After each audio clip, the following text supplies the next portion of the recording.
So here we have this DEATTI DET T4 trail camera. Now, full disclosure, this is a paid review, but the opinions in this video are my own. It comes with a user manual, a 5-foot strap to wrap around a tree, a USB-C charger cord, 8 AA batteries, an articulating mount, a pack of screws for that mount, and then the camera itself. It has a 48 megapixel 4K camera, a bunch of different passive infrared LEDs, and then night vision LEDs on either side. On the back are these 2 loops that you can put the strap to tie it to a tree, and on the side here is a microphone if you want to record audio. And then on the bottom is the screw-in mount if you're going to use this. If you undo the clip on the side here, you can open it up, and that gives you access to the small screen and all the different buttons to change the settings. There's also 2 different charging ports if you want to hook up a solar panel, and there's a little rubber cap on the outside here that you can use to access one of those ports. And then on the side here is this 32 gigabyte memory card, which will let you hold about 1,000 high definition photos or an hour of 4K video. To get the battery pack out, you just got to push this down,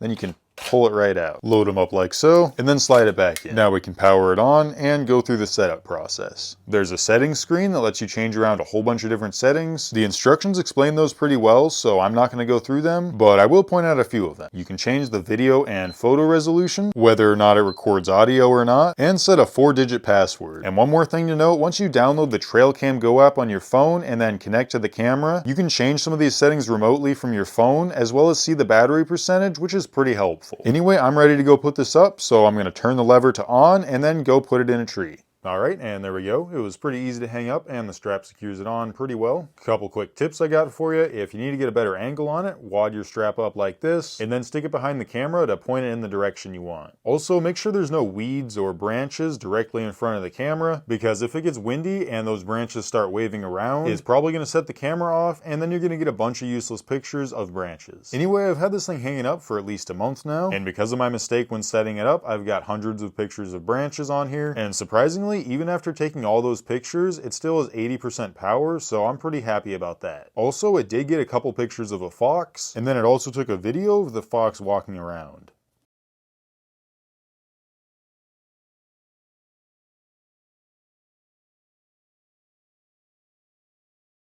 So yeah, it worked pretty well. I tried to test out the range that I could connect to it from, and it was a little finicky, but it seemed to be about 50 to 100 foot. Overall, I'm pretty happy with this camera. It has great battery life, decent pictures, decent videos. It's also not overly expensive, and you don't have to pay a monthly fee for service. Really, the only con I see with this is you can't access it remotely. You have to be about 50 to 100 feet away. But apart from that, great trail cam.